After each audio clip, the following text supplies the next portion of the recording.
Dang, we're back, babe. Yay. Finally, another episode after travels and your sickness. I was struggling for a minute. Made it out alive. I lived, bitches. What's this episode going to be about? Well, I feel like we needed to come back pretty strong, so we wanted to make it about religion. Ooh.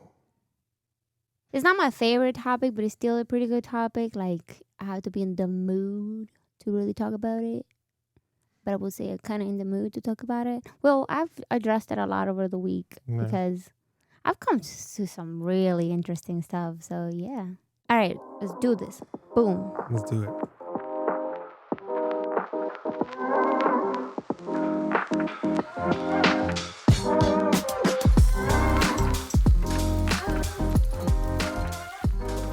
I gotta hype me up. You gotta hype yourself up. I am my own hype woman. My own.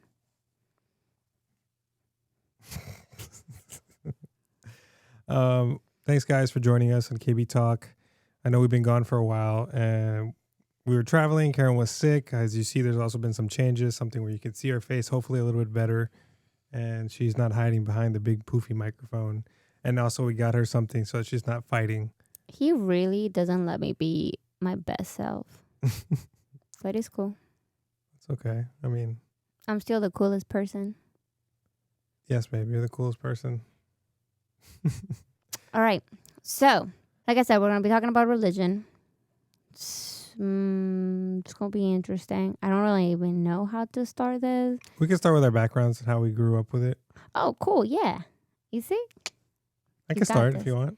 Yeah, I guess you can go ahead and start. I mean, I kind of mentioned it in the previous episodes that I grew up in a very religious, you could say, household. My mother, after my parents split, came to Jesus, and she, it became her whole Jesus. It became her whole, method of life, in which it is for a lot of people. But growing up, it was very hard for me to do anything outside of school, extracurricular activities, or the certain friendships. It was always, if it wasn't someone from church, it was very limiting. I had no freedom that, for example, that my brother had when he was in high school, even though we're only 3 years apart. Going to that church, I saw it become from a little house with, I don't know, maybe 50 people to this huge, you could say company, almost congregation that had hundreds of people and separate sermons, you could say, would it be called? Preachings. Yeah, preachings. There were just so many people showing up to that church. At first, I felt like I was starting to believe it, only because it's the only thing I saw growing up. When my mom split, it was... Well, first off, you actually were not born into religion. No, I was not. Okay, that's different. No, when my parents were together, there was no religion besides my grandmother, because she was Catholic, and my aunt. Well, I was actually born into religion. I was born into Christianity. However, I was introduced to religion, like I said, right at birth. Had no choice. But that was back in El Salvador, which is completely different, I would say, from how Christianity is practiced here. Like, I remember I actually really did like church, like, back then. I went to a private Christian college. Well, I guess school. That's what is technically the right translation. But I went to a Christian school and had to wear uniforms and skirts, and it was very much like religion was a huge part of my life. Like, I had a class dedicated specifically to study the Bible when I was in school, since like first grade all the way to sixth grade. And every Sunday, and even sometimes Wednesdays, we will go to church, or we will do something regarding church. And it did get to a point where, once I was technically like a preteen, I remember they did have like a youth night, or like a youth service. And before I moved to the United States, I remember trying that out, and I was like, that's kind of not my thing. That's where I guess that's where I kind of started almost like creating my own sense of religion and my own opinion about it. But it really didn't, it wasn't like a negative thing. Like I really did enjoy going to church. I enjoyed like all of our friends when we went to church, and I also just like enjoy school. Like school was actually really fun. Every Friday at school, I do remember in the morning. School in El Salvador, by the way, is like from 7, I think 7:30 to 12. So it was kind of cool, and you get 3 recesses. So bomb. Dang. Yeah, I wasn't like stuck in classes like I am here, but I do remember also in school, like we will have a service every Friday, and I even remember like, although this is very much more Catholic, like I remember Ash Wednesday, like we will go to the church because the school was attached to a church. It wasn't the church that like my mom and my family will visit, but I remember going through like this whole service and making the line and then getting like the freaking ash on my face, and I was like, this is disgusting. No offense, but like I do remember that. And I found that I just kind of like very normal. I was like, okay, this is my lifestyle. This is normal. I was in my head, everybody did this. So yeah, I was kind of like born into religion, and religion was like a huge, huge part of my life. I would say Christianity was a huge, huge part of my life. So it was like study the Bible, know the Bible from front to back. Um, like literally every day, it would be like Jesus, Jesus, Jesus, like every freaking day at school, at home. Like there really wasn't like a time where religion wasn't like present, actively present. So I grew up a little bit different than like I was introduced to religion a little bit different A lot than you earlier than I were. was. Yeah, and like under different circumstances. Like my mom didn't have to go through like a hard time to fall into religion as like As her safety. safety net, yep. That's But what I wanted to get to. yeah. When you were saying like that it felt normal to you, th- that's a reason why I also have my opinions on religion and how it's very. It all depends on where you're born and how and what region, for example, of the world.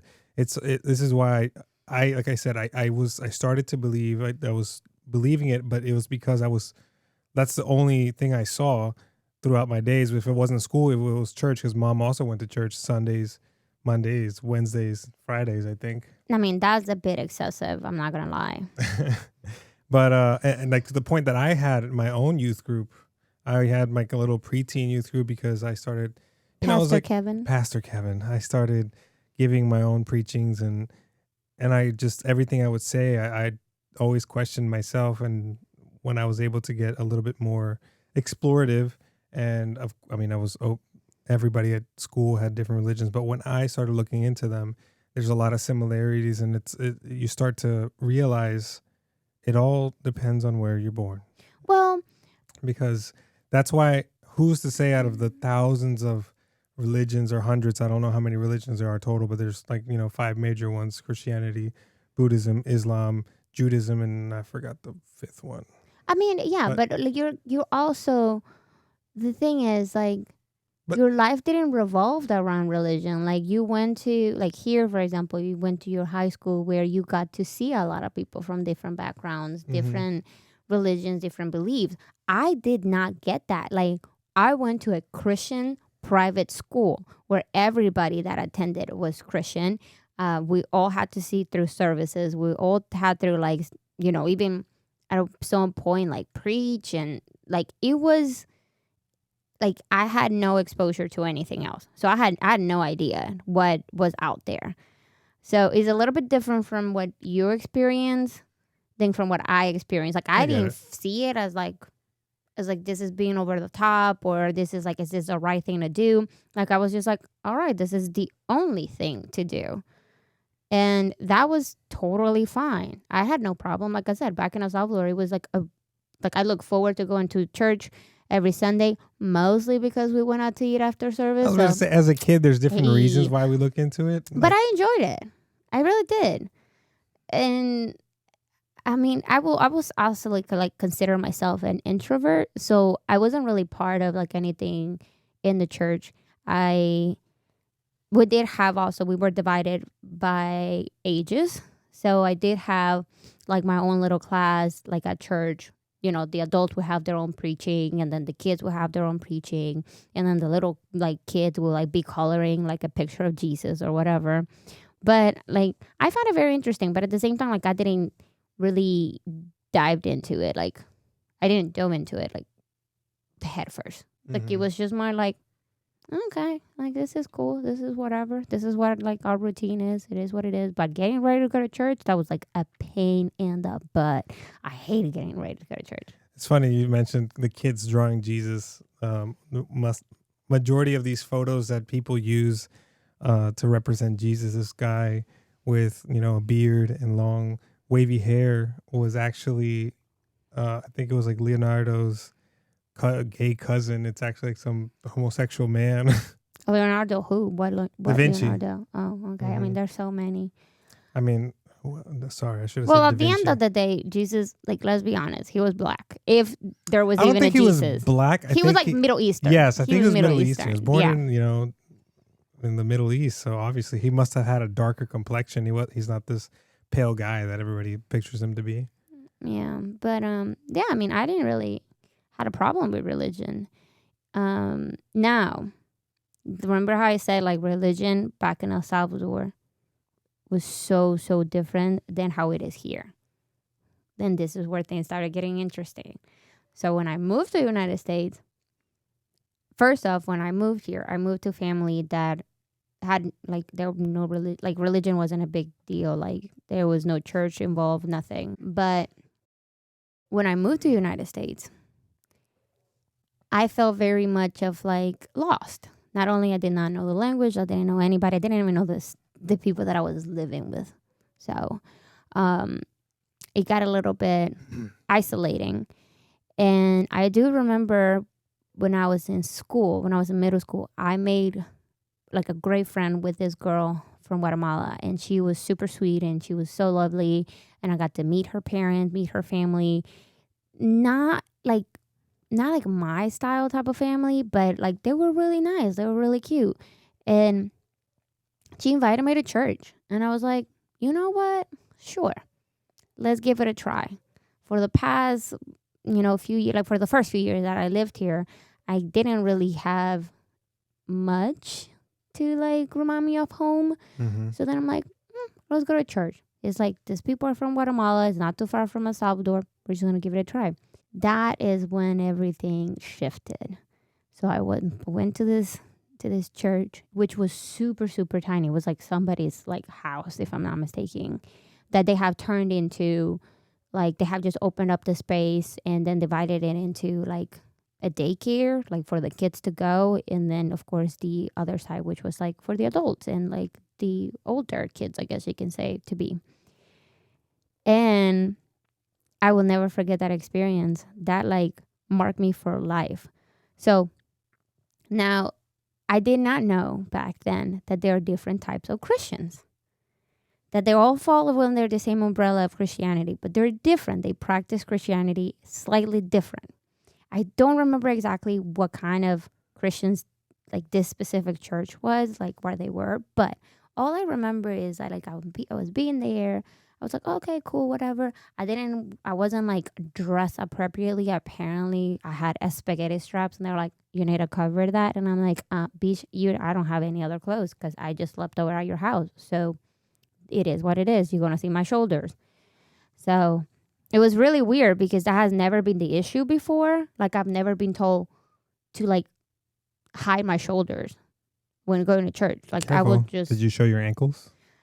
I don't even remember what I was wearing on the bottom. I just remember my shirt, and because it was such a big deal to them. But I was like, okay, whatever. Like we still went, and when I went, it was bad. Like it was so bad. First off, it started kind of normal. You sing your songs, whatever. And then the preaching started, which I don't even remember what it was, but it was got kind of short. And then all of a sudden, like there's people, they go up to the stage and whatever. And then it just started like falling straight to the ground and like seizing. Like I was just like, oh shit. Like Someone call 911. I was like, something is going down. I do not know what it is, but I do not want to be part of this. That scared the crap out of me. Like I was like, I don't want this. Like this is not what I was picturing. This is not what I was signing myself up to. Like this is not okay. So That's the type of church I went to, by the way. yeah. So once I experienced that, I was like, okay, we're gonna have to look into like these different ways that people kind of practice Christianity. So I started looking into church. Never went back to that church, by the way. That was on one time and done. So I started looking into church, and then when I was in high school, my really really good friend then, she was also a Christian, and she told me about her church, and it was like very different, very you can call it like modernized, and it was very welcoming. It was great. Like anybody could go. Like if you were gay, you were welcome. If you were like black, you were welcome. White, Hispanic, anybody. And the pastor actually, which I don't even remember his name, but he was like so cool. He was this white man, and he spoke Spanish and English, and he will give like services in Spanish. And I found it like really cool. So I started kind of going there, you know, kind of getting the taste of it. It was actually kind of fun. But then I'm not gonna, like, I don't want to label this church to be like, I guess, I don't know, materialistic, I guess you can kind of put it. But it got to a point where they were very much on like, we need to grow. We need to move to a bigger space. We need to move to a bigger church. Like, give your offerings. And I kind of got to see, it was like, okay, this is kind of like a little different. Like, it wasn't so much centered on like, I don't know how to explain it. It wasn't so much centered on, I guess, teaching the Bible or like the word of God, you can call it. It was also very much of like money. And it wasn't that, like, for me, I was like, okay, this is new, this is different, it is what it is. I mean, you need money to run these things. I did not know how much money and how much work goes into like actually having a church in it, like here in this country. Because then I found out like they were renting the space that they were in, and that their leasing was coming up due, and it was like they had to go to a bigger space anyways because they wanted to like pretty much condense like the services that they were doing, because there was like a lot of people. Like I remember people just standing in like the walkways and outside the door. Like there was a lot of people, and there was not enough parking. I remember it was a pain in the butt. So I was like, okay, cool. I mean, it makes sense. And then I just kind of stopped liking it. I was like, okay, this is not what I wanted. It wasn't as bad as the first church that I went to, but it still wasn't like, it didn't give me like that like almost sense of security and like comfort. Like it was always very, like people there were very judgmental. I never claimed I was like a good girl and I was like super Christian and followed the word of God. Never, not once in my life. But like these freaking people though were judging us fuck. Like they would judge me left and right, and they would be like the way that I dressed, the way that I talked, the way that I did everything, and I picked up on it. And I was like, okay, this is not what like the impression that I had originally of that church.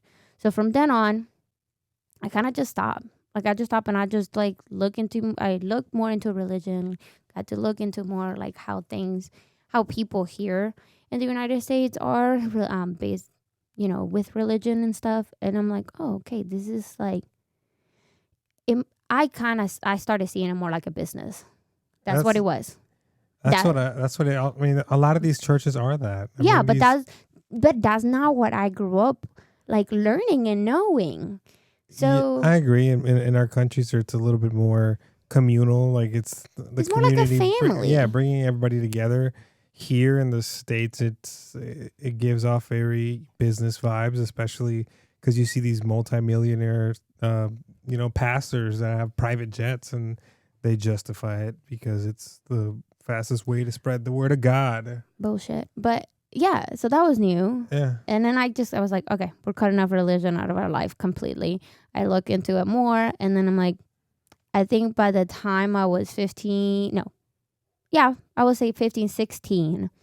Around that time, I just consider myself an atheist. Like, I had way too many questions, not enough answers. No matter Now, how much I asked, who did I ask, no one was able to answer my questions, because now, as a, you can say, almost like young adult, I got to, grow my own conscience, have my own questions. There were a lot of things that, like, the Bible will, talk about, that they were like, oh, it's acceptable. I'm like, but it's not really. Like, it's not. And that's kind of like when I started just, I guess, in other words, losing my faith. mm-hmm.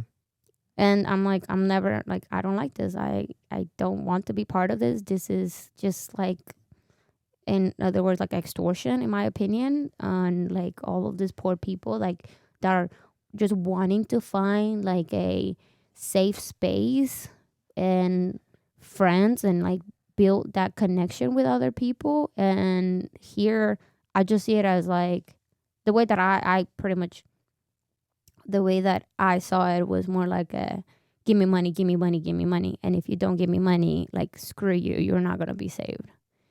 And that's when I learned that religion is very different, and religion is just not for me. And that's okay.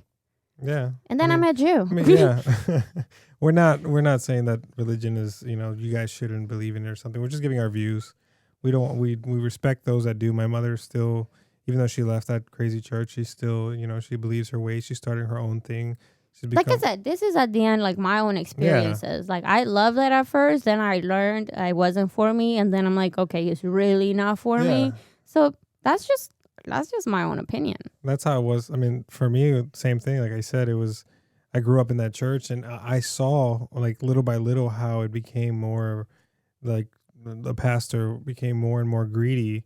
It started off, like you said, ofrendas, or offerings. I don't know how they expressed it or demanded or whatever, the recommendations for how much, but it was like 10% of whatever you make. That's a lot.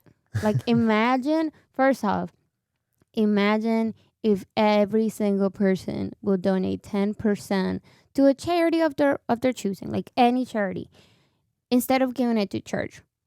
Oh my God, like, there will be like crazy amazing changes. Like, all animals will be saved. Technically, like, no kid will go hungry. Like, imagine all the things that you could do. But no, that's not enough, because people also, I feel like honestly, people that are like in religion, or like really, I guess you can say, very committed, in my opinion, I feel like they're just kind of trying to make up for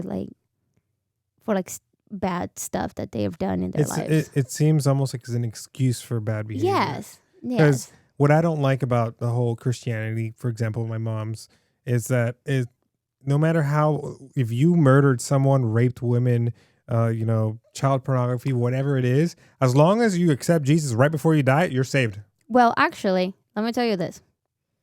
I think I've told you this before. I had a great grandmother that I grew up with in El Salvador. I kid you not. She was a very, I guess you can call it, like, cruel woman. She will hurt animals. She was she was just a mean person. Evil. And a lot of people were just like, oh, that's just her. That's just her. And then in the Latin culture, you have to respect your elders no matter what. Like, no matter how offensive they might be, you still have to respect them. But I remember her. She denied, like, God forever. Like, she was just like, no, I don't go to church. I don't really care. Like, she was just mean. And she got sick. And I'm like, I don't remember exactly the details or the facts, but I remember I was little. I was around like 8 or 9.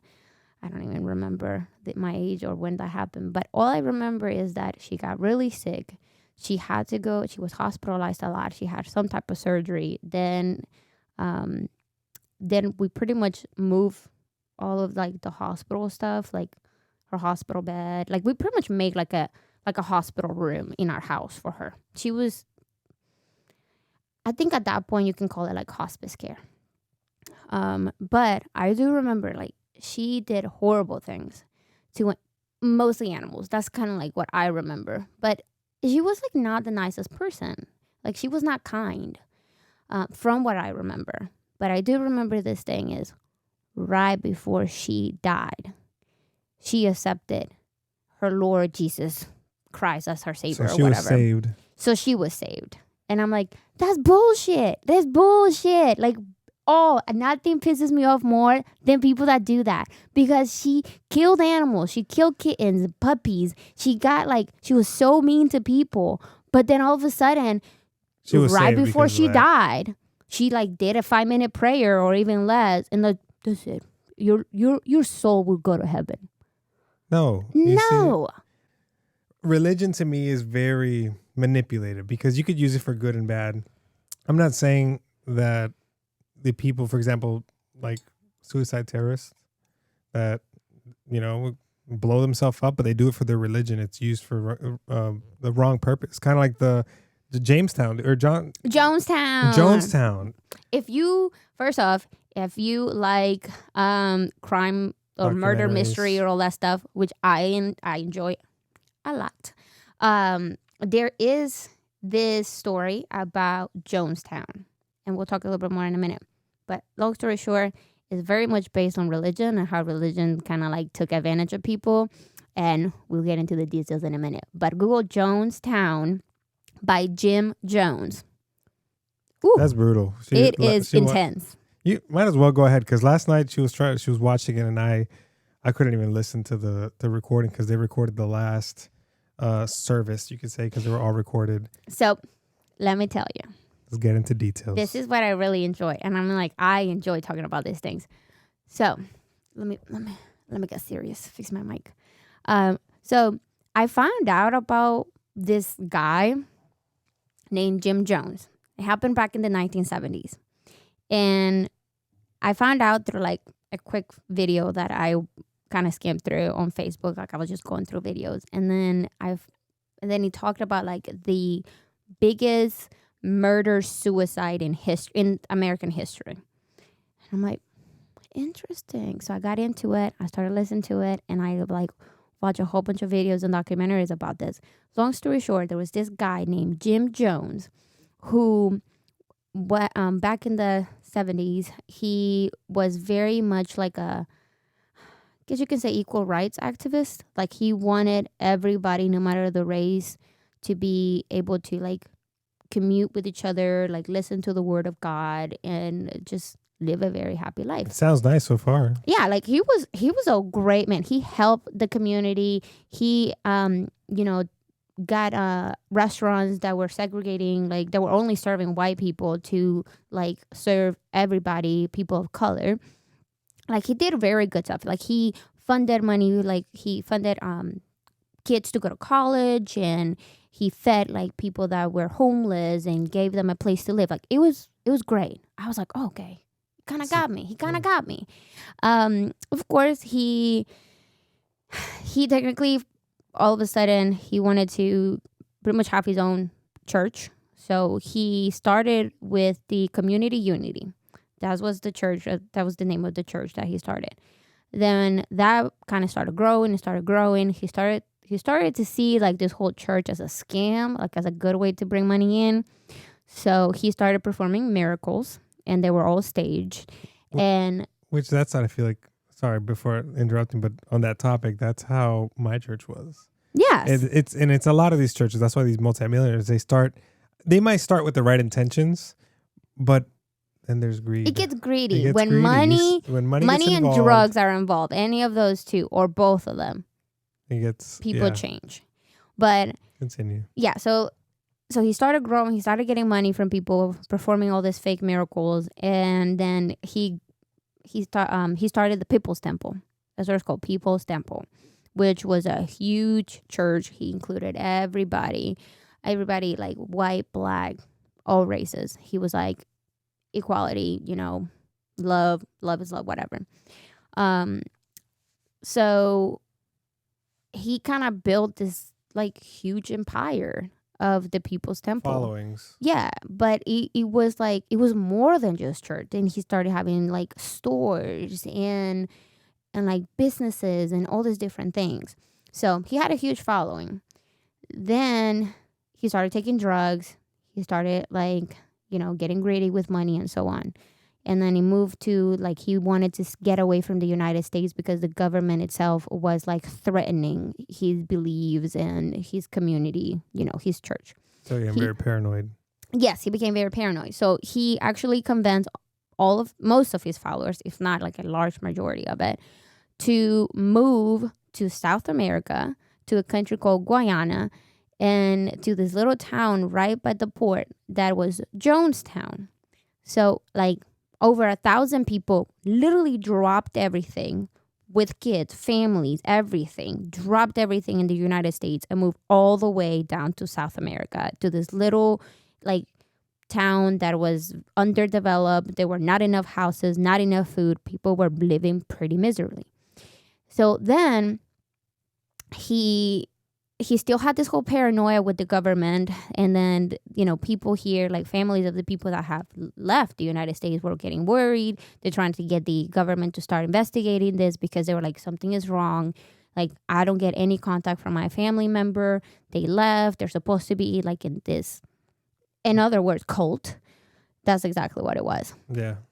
Now, the reason why this is considered the biggest suicide in the American history is because this guy, Jim Jones, believed that the only way to truly be happy, to experience just like ultimate happiness, was to die.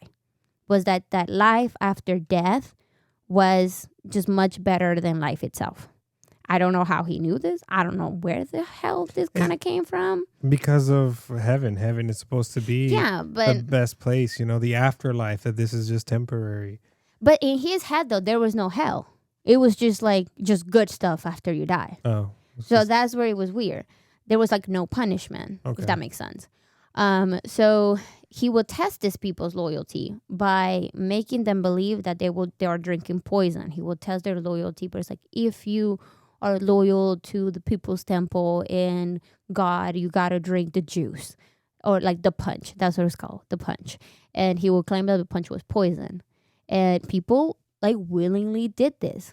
And he did this, of course, without poisoning them for a while, to really test their limits and to really test their beliefs. So he did this multiple times. It didn't die until after a whole bunch of events. Like I said, look it up. It's very interesting. But after a whole bunch of events led him to hold this huge service, which is the very last service, where he actually poisoned them. Yeah, he poisoned them, but like he didn't really force some of them, but he did force other people. Well, long story short, he poisoned them. He gave them the punch. People willingly took it. And the people that at first willingly took it, like, were actively dying. It was a very slow, painful, miserable death. And people were dying for a good 30 to 45 minutes. There were kids. There were older people. There were adults. That's what there got were me. Babies. There were everything. Like, he did not care. Everybody got the juice. It's beware. Caution if you're gonna look it up. But if you look up, you can hear it. And they recorded everything. Full sermon. You can hear it. And in the background, as he's preaching, you hear them screaming and dying. The kids, I couldn't take it. Well, I mean, like I said, I find it interesting. So, long story short, finally, the U.S. government got involved because they were told, like, hey, there are a whole bunch of, like, Americans just dead on a field in, like, the middle of nowhere, in this supposedly Jonestown. So the American government got involved. Wait, but you didn't say what happened to him. Oh, so, well, he decided that he wasn't going to drink the juice. He went by shooting himself. I think it was in the head. And his favorite mistress, because he had plenty, also she died from a gunshot. So they didn't take the juice. So he didn't suffer. It was like instant death. I was like, okay, cool. Let your people suffer. Yeah. That's why he did that, because he saw it. He was like, ooh, I don't want that. But so the Guyana government, found out about this. They estimated 300 to 400 people that they found dead. Then of course, they're like, oh crap, a whole bunch of Americans just freaking dead, like We in gotta the middle of tell. nowhere. They got involved finally, and then the U.S. government did a whole investigation. They determined it was 909 people. That was the total of like the people that died, including kids, babies, adults, old Seniors. elders, like everybody. That was the total, 909 people.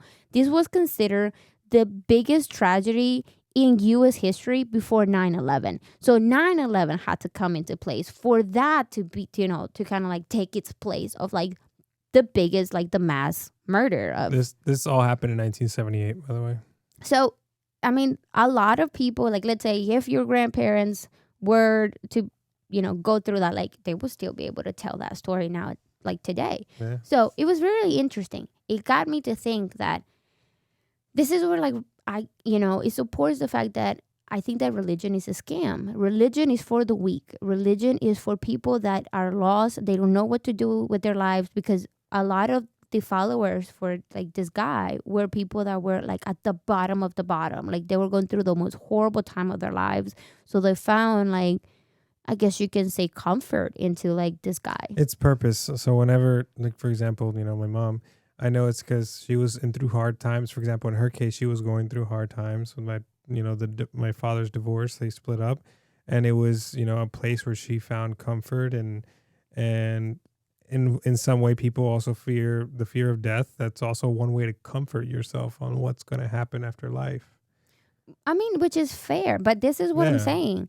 Like, there has been evidence and evidence and like events after events after events. Like, we all hear about the cult. We all hear about like how, these big churches and the scandals and all that stuff. Like, we hear about that. And it just shows that it's not really about God. It's more about like humans. It's more about the greed and the money and the power and so on. And this is why religion is a scam. Like, in my opinion. It's a way to manipulate people. Yes. I'll continue to say it. It's just a method of manipulation. Psychological manipulation. The what's it called? The Vatican, the largest Catholic church in the world, And they do horrible and things. they do horrible things. Was it I don't know how many years ago with the whole thing with the kids? I bet you it was And very. it still happens. It's yeah. I bet you it was because it was a way of, some type of reason from God or something, because he's higher ups speak to God directly. And Yeah. Sure. Well, what's it called? Apostles, I think. I think so. I remember because our pastor became from becoming the pastor to an apostle for a while. Like, who fucking gives you that title? Like, who does it? Do you have to take a test? Do you have to do like any type of like studying? No, you just call yourself that whenever you want to just get more money. But because of the things that I've learned and because of the exposure that I've had to like all of this different type of religion and the different type of practices. Now, then again, this is all solely on like Catholicism and Christianity. Like, I don't know anything about Buddhism. I don't know anything about like Islam, like nothing. Nor I want to learn about it, because it's just I feel like it's the scam. I don't believe in a God personally. I used to when I was a kid. I don't anymore. I don't believe in the Bible. I think the Bible is crap. It is a book made by humans, like Flawed humans. like so long ago. Who even knows if these people were on drugs? Like, did they find shrooms and then believe that all of these stories happened? I was watching an episode of Joe Rogan talking with some other guy. I don't remember who it was. They were talking about psychedelics. Yeah. And how a lot of these people that from back in the time used to use them as, for example, the burning bush of Moses. They're connecting it to a psychedelic experience. Damn. Yeah. So I mean, they say that I forgot which drug it was. It's not shrooms, but it does make you connect. They say the experience is very connecting with the world, almost like a unity mindset or consciousness. It's some type of upper level crazy stuff. I don't know. Joe Rogan fascinates me sometimes. That's crazy. Mhm. Well, I don't know. For me, it's more like like it just makes no sense. First off, like I said, I grew up in religion. I grew up in Christianity. Like, I learned the Bible front and back. I'm not that good anymore. Don't get me wrong. Like, I mean, I know the basics, but I don't really. I mean, I'm not like it's a very knowledgeable flawed anymore. book. There's so much. There's hypocrisy. There's rape. There's murder. There's Well, no, genocide. not even that. There is so much fiction. Like, first off, there's a guy that built an ark and saved only a male and a female of all the animals, and that was it. And then God apparently just killed everybody and didn't give a crap about nobody else. Like, Yeah. it is dumb. It is so dumb that and for people to claim that God is about love and caring and he about just everyone, committed mass murder. exactly. I don't understand that. It doesn't make. And then you know what their answer is? God is full of mysteries. You don't know. God You just works in gotta mysterious believe. ways. You gotta believe. You gotta have faith. The faith is having, believing in something without evidence. Yeah, I can't do that. Like, I need to have, like, you need to give me evidence. And this is where it kind of falls into, like, why I stopped believing in God. There were too many questions, not enough answers. It makes absolutely no the only sense. answer was have faith. That's the only answer. Yeah. I'm like, really? That's it. I mean, no disrespect, but it comes off very like psychotic. Yeah. It's like, this is not normal. You can't tell me like that. Like, it just makes no sense. It makes absolutely no sense to me on why people devote their entire lives to this imaginary being and thinking that, like, their lives is going to be safe. I'm like, there's so much suffering in this world, so much. Like, there's kids starving, people dying, good people going through horrible, horrible things in life. You can't tell me that your God is good and that your God cares about humans when I actively see people that should not be suffering going through the most horrible things in, like, life. Like, you can't tell me that is okay. God challenges us. But that's horrible.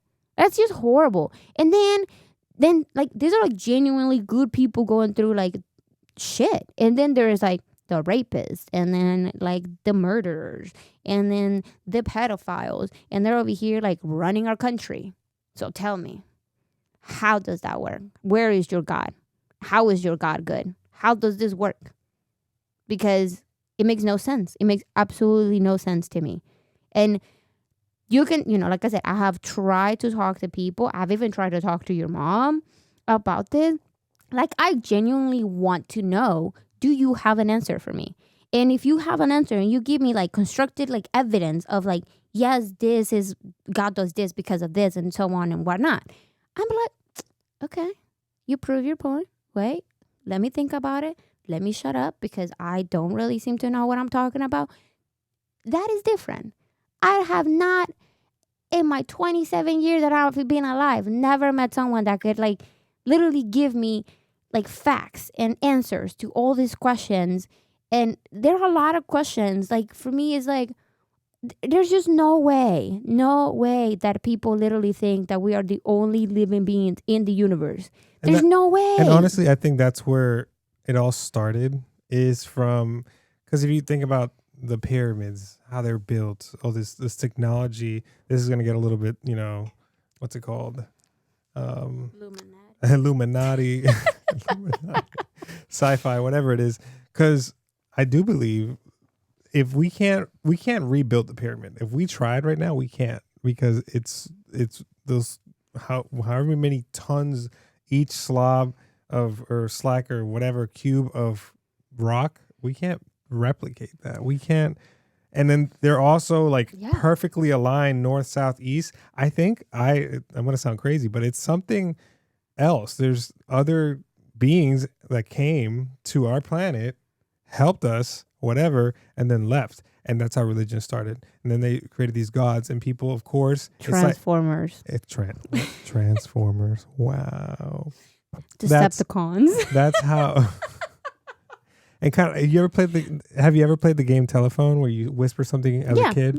Yeah. But by the time it gets to the end, it's something different. 100%. That's exactly how religion happened.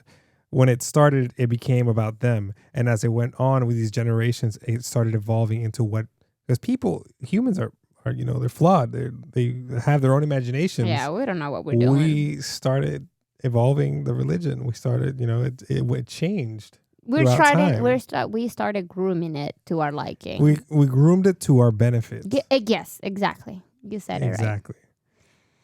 I mean, I just, for me, it's That's like, what I believe. and which is fair. Now, first off, do you believe there is a God though? No.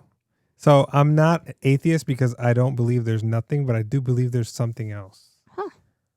So that's what But like agnostic, I think. something like paranormal or something more like. It could be paranormal. It could be because there's things that are unexplained that could happen. It has happened to me as a child. Okay. It could be, spiritual, whatever you want to call it, or it could be, we're living in a digital age. Maybe it's something digital. Wait, what is that word that like? It's not an atheist, like agnostic. Agnostic. Yeah. Okay. So I guess I kind of fall more into that category than an atheist. I guess that makes sense. Mm-hmm. I mean, I understand. However, I don't believe there's a higher being. I don't believe that there is a God or there's a not devil. A single person. I don't believe on any of that stuff. I do, however, believe in good and bad spirits. And it's very interesting because if you really start looking into like reincarnation and like kind of like technically witchcraft, you start like, I'm like, oh crap, like that makes sense. So these little things happen because of all this like crazy shenanigans from like reincarnation and the spirits and the demons and whatever it is. But like it makes sense. But it's at the same time, it's like it really falls into the religion foundation, but is not. Like it's just confusing. There's no way you can tell me that that's why there's so many different branches of Christianity. There's no way that there's one way. That's why there's people, there was the main, probably the first Christianity, whoever invented that part, and then people started branching off. That's why there's Pentecostal, Baptist, Presbyterian, whatever the case is. Pescatarian. Pescatarian. Just kidding. Wow. Just kidding. Well, you know what? I actually find it very interesting too. Like I said, I do enjoy watching like murder documentaries and crime and all that stuff. But I also really do like enjoy watching like paranormal stuff, like exorcism and all like this weird, you can say like angels versus demons or all that crap. But I wouldn't label them personally. I wouldn't label them like angels and demons. I'll be like good and bad spirits. Just like there's good people, there are bad people. And I don't think that just, yeah. I find that like more believable than a book. I've had people say like, how can you, have good morals without religion? I mean, is it that hard to be a good, just be a good person, kind, what's it called? Prospering, whatever, good person or productive person or living human being. You don't have to have, religion or follow the Bible or some type of, statue to just be a good person. There was nothing more liberating than when I finally said, you know what? Yeah, no, I don't believe in this. And I left and I walked away from it. Yeah. I mean, until this day, I still have like Sorry. uncomfortable conversations, you can call it, Yeah. with like my mom and even your mom. Mm-hmm. And at the end, I am going to respect whatever you believe in, as long as you don't hurt anybody, it's not hurting anybody, and you're not hurting yourself. Exactly. As long as that happens, you're good. Believe in what you want. Just don't harm others. Don't harm yourself. Don't harm the environment, animals, people. Just don't do it. Now, I wish, though, that the same way that you can say, well, I mean, I have actually grown to respect it. I wish I would get the same respect back. But every time I say, nope, I don't believe in God. Nope, I'm not religious. Nope, I'm not Christian. Any of that stuff, is almost like they take that as a challenge. You're like, let me convert you. And it's because that's... Give me a minute. That's what the Bible says. I forgot what verse, but go and spread the word of God so that we can, whatever, cherish. And I'm over here like, because they follow that. I That's know their this thing. left and right. Like, I grew up knowing this, learning this. I got tested on this. I even won an award. Oh, Literally, yeah. I won an award as a kid to know the most Bible verses. I'm like, I know what I'm talking about. And I know that I don't want to be part of that because I know it. And it makes absolutely no sense to me. And it's, I get it as an adult. You end up like kind of like my mom. You find religion, but I don't. Kind of how people don't want kids to be pushed, like the whole LGBT movement down their throat. I don't. I personally, I raise your kids how you want, but I don't think they should be involved in that in church and all that because No, they're give them kids. the They're option. sponges. They're gonna, of course, at that time at that age, they're gonna obviously. But you could tell them that the Easter Bunny's real, and obviously they're gonna And believe Santa you. Claus. Exactly. And the Tooth Fairy. It's you're not allowed. And I remember growing up in that, and it's also again, it made me feel very insecure because, for example, when I was like beginning to like believe and stuff, Mm-hmm. you start doubting. You get these negative thoughts in your head because you're like, what if I'm not good enough? Okay. What if I'm not good enough for a job? What if I'm not a good enough Christian? You compare yourself to other people my age. I had my friend Jonathan. They're more like invested. They're more invested into Yeah, it. yeah, So yeah. I'm like, man, like even though I'm starting to believe it, I'm probably going to end up going to hell. And you become also very comfortable with dying because you're like, well, I'm going to die anyways. I'm doing something bad. It's Well, now that you mentioned that, actually, you just touched a really good point on like you start getting doubts. So with me, it was kind of like I didn't really have a doubt of like, such as like, I don't know how to explain. Like, is there really a God? Like, I kind of like just fell into that. I'm like, okay, there's really no God. Like, I was very assertive for me. I'm like, it's done, it's done. Like, it's black and white for me. However, when we first started dating, his mom technically made me go to an encounter. I wouldn't say she forced me, but I a did Jesus it. Like, camp. I mean, I wanted to make her happy. I love her. I respect her. She's a mom for me. Like, I will forever like appreciate your mom more than anything. Like, she has been more of a mom to me than anyone like in my teens and in my young like adult life, I guess, in my young youth. And I love her. I love her. She is the most loving and the kindest, and is just like she. She's just a good person. Literally, like a good person. And yes, she may have her flaws, just like we all do. But she literally tries to see the good in every single person, and that is very special to me. However, when Kevin and I first started dating, when you and I started dating, babe, um, I pretty much went to church just to please her. I went to church to kind of tell her, like, hey, your son is with this girl. I ain't crazy, but I really am. But I don't want you to know yet. I So, remember that. She was like, are you going to help me pay to send her to the, recuerdo or like encuentro, encounter. encounter? And I, Because I had no money. I was like, well, I'm not going and to it's pay not for cheap this. either. You go to these for like 2.5 days because you leave Friday afternoon, you stay there It's like Friday a whole night, weekend. and Saturday night you come back Sunday, and it wasn't cheap. It was $150 a person. Well, first off, I find that very cheap. However, let me tell you this. Let me tell you. But for all the other offerings, they should be taking, Let me tell you, though. It was the most horrible, degrading experience of my life. It was humiliating. It was heartbreaking. Like, it was horrible. it's very degrading. It was literally the worst time. Like, I don't wish that on my worst enemy. And I mean, I hate quite a few people. I do not wish that. That was a horrible, horrible, horrible time. It was pretty much like 2 days, like let's say 2 complete days, like 48 hours. I had to give up my phone. I had to give up any type of communication. I was in the middle of the freaking mountains. I'm like, to the point that we're like, if you see a bear, make sure you don't approach it. I'm like, hold on. You're going to tell me that I can get killed by a bear right now? And I don't got my phone to call for Oh, help. hell no. And then, first off, as a man, this is also another interesting thing. As a man, you experience religion very, very different. As a woman, that shit is degrading as fuck. Like, that whole freaking idea of religion literally is the sexist fucking thing a woman can go through. Because a woman is not more than just like pretty much it's not more than just like a breeding, like, human. Like, that is the only value that we bring into this freaking world is the fact that we can pop babies in, like, out, like, every freaking 9 months. That's the only value based on most religions that women have. Is bullshit. So when you were as a young person and you went to these encounters, you had like, he was like, oh, it's not gonna be that bad. just kind of sit through the preaching, and then you have some free time, and then you get to kind of know all these people. It's actually kind of cool. I was like, okay, well, let me just get this out of the way. Let me experience it.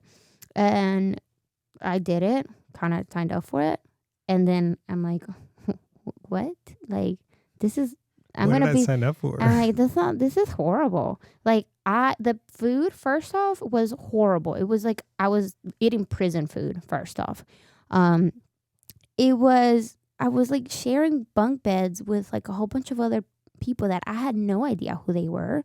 Like, they could have been like freaking psychopath, but I was forced to share my living space with them. And then I had to sit through hours, literally hours and hours and hours and hours of just preaching. And then you talk about how, as a woman, you have like no one but God. Like, he talked about, like, it got very political to a point where it's like, if you abort a kid, like, no matter how fucked up your life is, you're gonna go to hell and you're gonna be punished because you just didn't have this kid, which is fine. Be a pro-life. I don't care. Do not fucking push that on other people. Do not let other people believe what they want to believe based on their research. But it was like degrading as hell as a woman, as a young lady that is trying to find herself. It was the worst experience of my life. It was very horrible. Break you down until you're crying and then come in with. They literally told me that no one in my life loves me. That my father left me because he didn't love me, and that the only person that the only being that will love me will be God, and God will never leave me. I'm like, first off, don't get fucking personal, man. Like, I know I didn't have a dad, but you ain't gotta attack me with it. And I'm like, that's kind of messed up. That's how they manipulate, though. Yeah, there were girls literally crying, and they felt so broken and so less than ever before. Like, they feel like they were nothing. They felt like that without this God, without this like religion, they were nothing. And I'm over here like, like, I already knew. I had it in my head. I knew what I was getting into, really, kind of, not really. But I kind of knew, like, I'm just going to have to get through this weekend, bullshit my way around it, call it a day. Tell them about your purity ring. Oh my God. So, and the thing that bothers me a lot is that people that are religious, like, sex is like, it doesn't get talked about. Sex is like taboo. You do not address it. You do not talk about it. You do not touch that subject. And this is why a lot of freaking, unfortunately, people, especially in churches, a lot of young girls turn out to be pregnant young. A lot of guys, like, shit happens, man. They don't get the right education. It was a crappy situation. Like, the way that they talk about sex, first off, and that specific encounter, I was like, you guys are ignorant. Ignorant is not even like, oh, like, they're just saying, don't have sex or anything. No, it was like a straight up ignorance. I'm like, have you ever picked out a book about like women's health? About the reproductive system of women? Did they talk about the whole like putting a man's part in the wrong? Oh gosh, they couldn't even like. They couldn't say the right words. They couldn't even say like the proper anatomy terms. They were like, a woman, like a man's private part. That's a penis. First off, like, you're a full blown adult. You should be able to just like talk to me with the right words. And that was like, I'm like, this is freaking ridiculous. A private part? My foot is a private part. It's dumb. But anyways, at the end of the whole weekend, which was a horrible experience, like I said, they did a very last service, and they had like this little cheap dollar store rings. That's the best way I can describe it. Like, you can tell like they will easily bend. It was like kind of crap. And they make this whole preaching that it's like, if you put on this ring, that means you are making a promise to God to not have sex until you get married. I was young back then, and I was stubborn, and I had my ways about it, and I didn't want to offend anybody. But I'm like, one thing I'm not going to do, I'm not going to lie. I'm not going to lie. I'm not going to pretend like I believe this and I'm going to live by this. I'm not going to do that. It wasn't my choice really to go. So everybody, I think we were like 8 girls in total. I was about I wasn't the oldest, but at that time I was 18, but I was like I wasn't the youngest. I think the youngest was like 15 years old. Mm-hmm. And I just looked at her and was like, I'm not putting that ring on. Like, I'm just not going to do it. I looked at that, closed that little box, put it to the side, and everybody put it on and were like, yeah. Oh, everybody was offended and like, people got so hardcore, mad. like praying over you. First off, the service ended. All those girls that put on the freaking ring left. And then I had 4 freaking women like kneeling in front of me, praying, crying their eyes out because I wasn't putting that fucking ring on. And I'm like, you need to stop. You are not going to intimidate me to do whatever you want. You are not going to bully me to do whatever you want. Like, that's not how it works. And like, don't get me wrong. At one point I was like, should I just put it on? Should I just put it on and shut these people? But no, I'm too prideful. I was like, I'm not going to do it. I'm not going to put that crap on. That first off is a cheap ass ring that's going to turn my finger green anyways. But I was like, I'm not doing this. And they got very defensive. And I'm like, this is fucked up. Like, for a young lady that is trying to find herself, that is trying to, find out what they want to be in life, who they want to be, what they want to do. And they have these grown ass women bullying them, intimidating them, breaking them down to their core, just so that way they can manipulate them and they can groom them into being whatever they want. That's messed up to me. That's where I'm like, you are taking it too far. You are taking religion too far when you are starting to affect other people's life without pretty much almost like without them being fully aware of the consequences and fully aware of what you're doing. That's not right. And it was a horrible time in my life. Like I said, I never ever want to go back. It was just awful. And I can't even get to the details of a lot of the preachings, but I remember, like I said, like the ones where they literally told you like no one loved you. They told you you were absolutely nothing. You were worthless without God. And I'm over here like, I'm a good person, man. Like, I am trying to be a good person. I'm trying to be somebody in life. And you cannot come and tell me that I am not good enough just because of the simple fact I don't believe in your imaginary friend. Like, no, I am a good person. I try to do good. I am kind. I am respectful. Yes, I make mistakes, but at the end of the day, I am learning. We are all learning. And the fact that these people care absolutely crap about that. They don't care. You can be like the most successful freaking person on earth and you can have everything freaking together. But if you don't believe in God, you are worthless to them. That's not fair. You do not bully people into your religion. You do not do that. And that's when I was like, even like with more reason, I was like, I can't be part of this crap. I can't.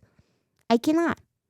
And until this day, it gets me heated because it's like, it is upsetting that we preach, about like, love and kindness and all these things that acceptance the Bible they're the most stuff. hypocritical people. They are. It's horrible. They're the most judgmental. And then I know that one of the commandments is you shall not judge. And the first ones to judge, as soon as she came back from that, everybody that knew or found out, or the gossip spread, it became stop seeing her, don't be with her, blah blah blah.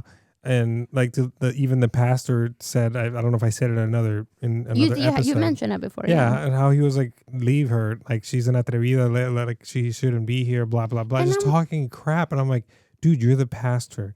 You're the last person that should be judging. And at the end of the day, I never hurt these people. I never went out of my way to like harm them, talk bad about them, like nothing. Yeah. I didn't even know these people. They didn't even know me, but they felt so entitled to put their 2 freaking cents in everything that I was doing in our relationship. Mm-hmm. And they would say, you're never going to work. These are adults. Yeah, these are adults. Families, with kids. These are adults that have their life supposedly together. And they're over here like fucking bullying a teenager. Because at that time I was like 18, 19. And I'm like, don't you got better shit to do? Do you got better shit to worry about instead of my life and what I'm doing and what I'm not doing? Like, come on. I don't understand why, like, people, like, religious people like to get so involved, like, intrusive into other people's life just because we don't agree with them. It's a little bit scary. And no, I don't want to be part of it. You're not going to do that to me. Hell no. So it was a horrible experience. It just kind of supported, like I said, my decision of just completely stepping out of any type of religion, not being part of anything. I even tried to look at into other religions.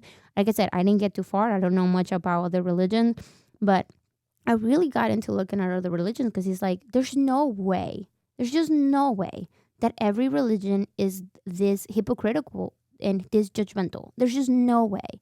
Now, this is mine. This is my experience. Maybe you as a person, you love your church, you have a great community, you have a great, like, family, like, Yeah. I don't know, like great friendship and stuff with the people that you go to church with. But this was not my case. Although I grew up with that like sense of security and sense of like comfort and peace, it did not turn out to be like that as an adult, when especially at the time where you're supposed to have the most guidance and you're supposed to kind of find yourself, figure it out for yourself what you want to do. They just kind of like, they just throw you to the wolf. Like, they're like, all right, okay, you're on your own, man, you're not going to listen to us, figure it out yourself. I'm just like, damn, so much for like this whole family, this whole like we are a community type of situation. That was just my own experience. And I mean, technically the same thing happened to Same with you. me. It's all bullshit. That's all it is. Yeah, you don't comply.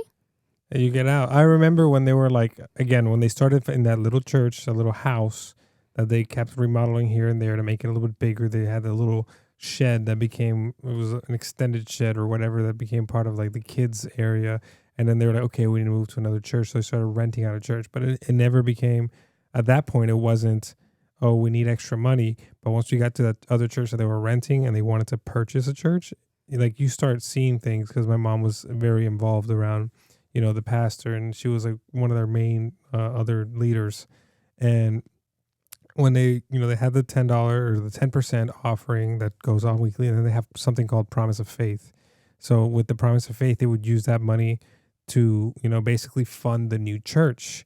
And at one point, it got so drastic that the pastor, I remember, said everybody here gives $20 a day in for Promise of Faith, so that we may purchase this church. I'm like, these On are top, on top of your 10%. on top of the 10%, and it's crazy because in this Hispanic church, it was very people. There were people that were illegal that could barely make ends meet. They were like and undocumented. Yeah, they were undocumented like people. in the poverty line. Yeah, and they wanted them to donate all this money, and me again being part of, with my mom being part of that upper leadership.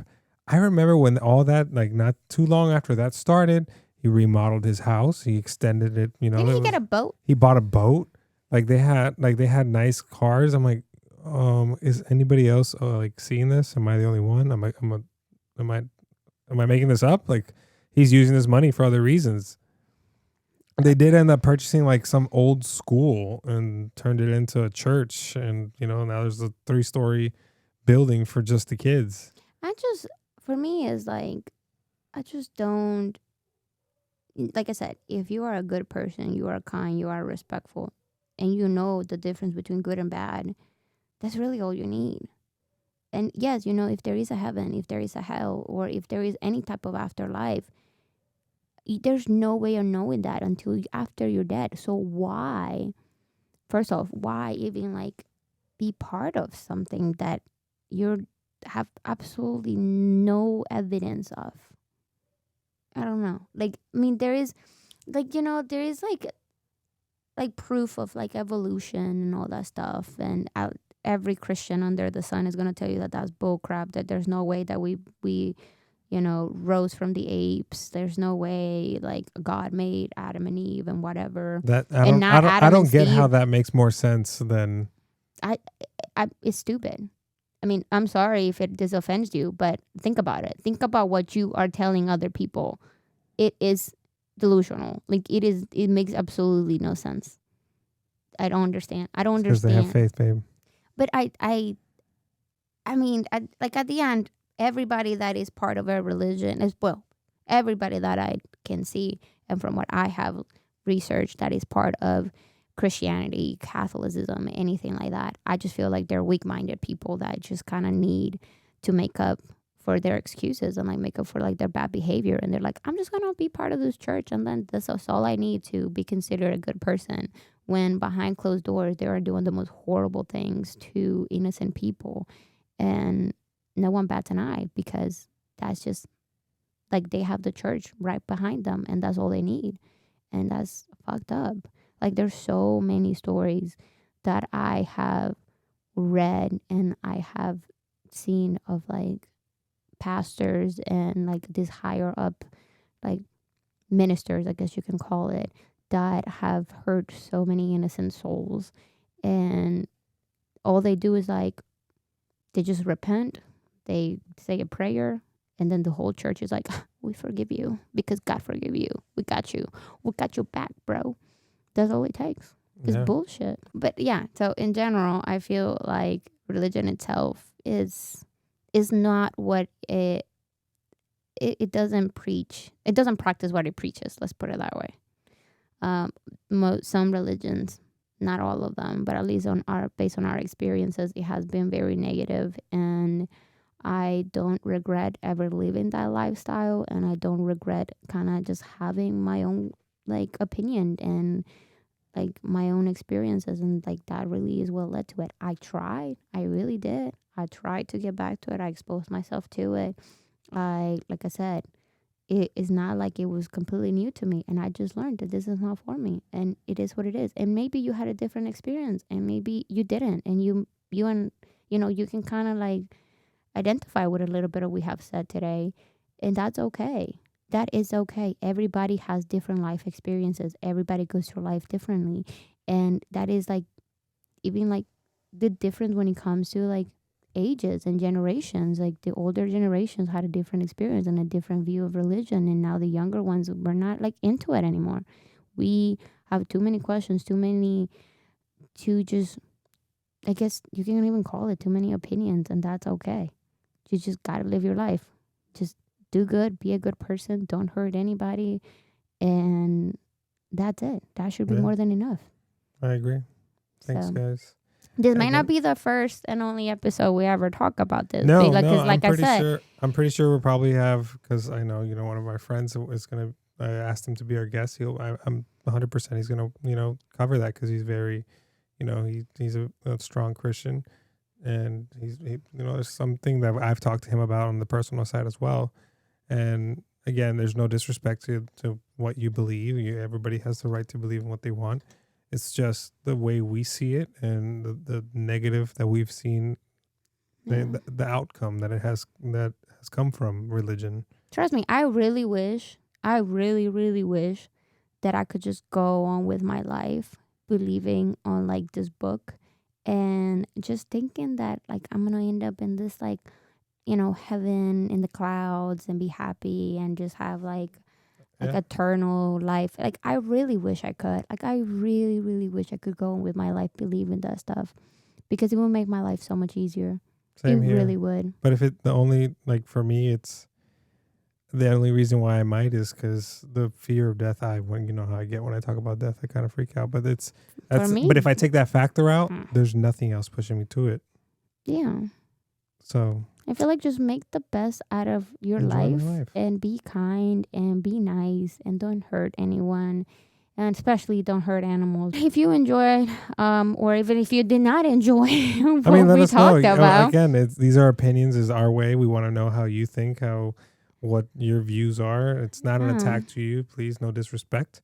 It's just we wanted to share how we see religion, and we wanted to share our own experiences with it, and kind of like what we have researched and what we have come across. And yes, at the end of the day, this is very biased, don't get me wrong, but like I said, we've been in both sides. We've been on the very religious Christian side, and now we're on this side, and we've seen, at least for me, I will say I can consider myself like have experienced both possible outcomes, either being religious or not. We promised not to be so absent. I got sick, I couldn't talk, and then with travel, it was just a lot happening in the past 2 weeks. And it's we're trying our best to make time to make this podcast, because we actually do have a lot of fun, making them. And even if we don't have the audience, the big of an audience as we want, honestly, we just enjoy doing this. It's and fun. I think it's fun. And I just want you guys to kind of see our personalities and just like get a little bit of a taste of like what our lives and what our opinions and what pretty much goes on through our minds. So Yeah. let us know. We really appreciate all the feedback that we have gotten so far and all the support. And just so you know, this is directly to my mother-in-law. I love you. I know that this is going to upset you a lot because you listen to all of our episodes, but just know that we love you and we respect We love you, Mom. and we just are sharing what our experiences is, and that's it. This is nothing against you, nothing against anyone specifically. This is, like I said, as a whole, that's how we feel. Yeah. So just know that we will always respect you. Anybody out there will respect your beliefs. We will respect your thoughts as long as it is not harming other people. You got our full support. And just like I said, if you're kind, that's all it takes for us to like you. Just don't be mean. Don't be a dick. Period. We may not make a difference. We may make a difference. Who knows? Who knows? Who cares? We're just here for the ride. Damn right. Adios. Bye, guys.